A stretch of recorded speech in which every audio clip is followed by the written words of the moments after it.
자, 지금은 이제 통역사 시간입니다. 저도 밤낮 헷갈립니다.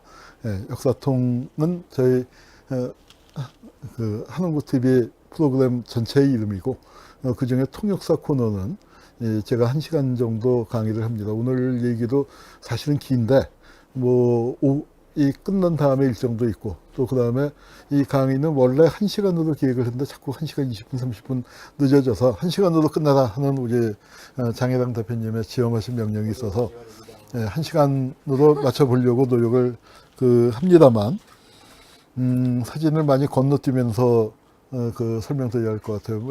보다 보니까 한 170장쯤 되네요. 그래서 이렇게 하여튼 간단히 넘어가도록 하겠습니다. 제일 조선인 문제를 보면 오늘의 한일 관계, 특히 그리고 한일 관계뿐만 아니라 거기서 작은 남북 관계도 보이고요.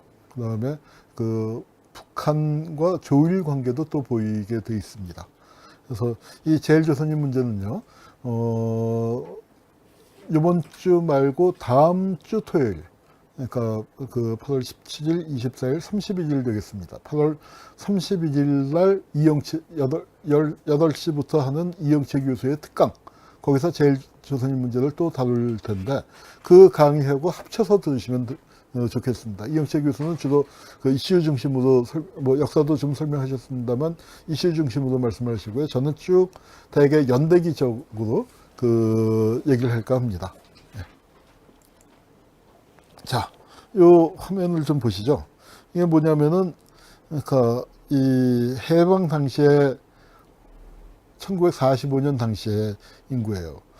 그러니까 이 해외 이주민이, 우리 그때 흔히 이제 해방됐을 땐 3천만 동포라고 하잖아요. 근데 그 중에서 400만쯤이 해외에 있었던 거예요. 그 중에 200만 가량이 일본에 있었습니다.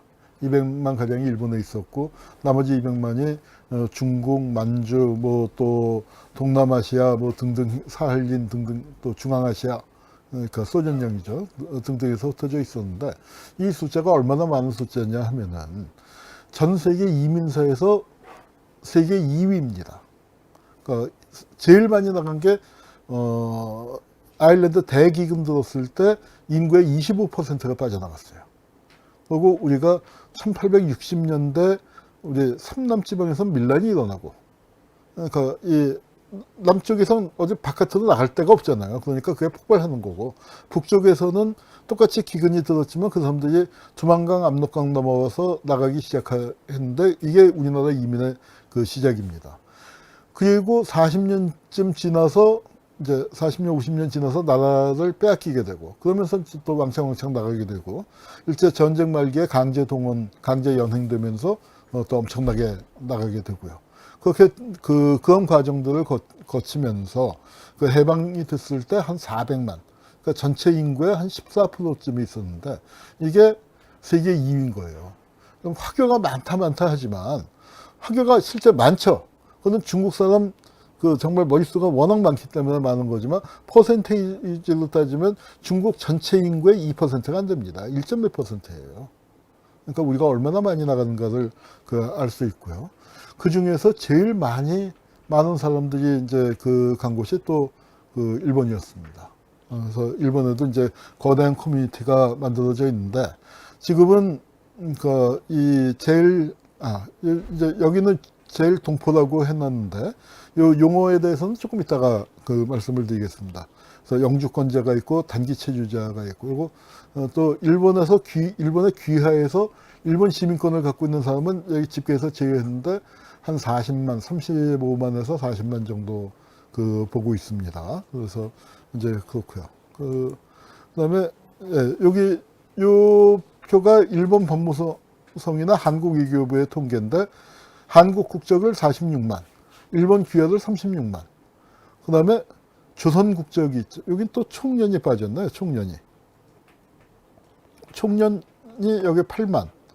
조선 국적이라고 되어 있는데 국적은 아닙니다. 조선적이라고 하는 게 맞겠죠. 조선적이라는 건 뭐냐면 한국도 아니고 총년도 아닌, 북한도 아닌 무국적이에요. 여기서 조선이라는 건 조선민주주의인민공화국이 아닙니다. 일본에 병합돼 있을 때 우리나라를 통칭해서 조선이라고 불렀잖아요. 그 조선을 의미하는 거예요. 그러니까 이건 뭐냐면 국적이 아니고 출신 지방을 의미하는 건데, 제일동포 중에서 그러니까 이 그러니까 제일동포로서의 어떤 역사성을 견지하려는 사람들, 분단된 어느 쪽에도 속하기 싫다라고 했었던 사람들, 뭐 이유는 다양하겠습니다만, 그런 사람들 중에 이 일종의 조선이라는 걸 그냥 고집하고, 난 조선인으로 여기 왔어. 그러니까 뭐 내가 남쪽으로 돌아가고 북쪽으로 돌아가고 그러고 난 다음에 모를까, 난 조선 사람이야. 그러고 이제 버티고 있는 분들이죠. 그래서 그분들이 그런데 이제 대개 고령화되어 있기 때문에 1년에 몇천 명씩 줄어들고 있습니다. 그래도 아직도 3만 명. 해방됐을 때는 다 조선이었습니다. 그러다가 이제 분단 정권이 쓰고, 이 동포 사회 역시 분단되어 있는 거죠.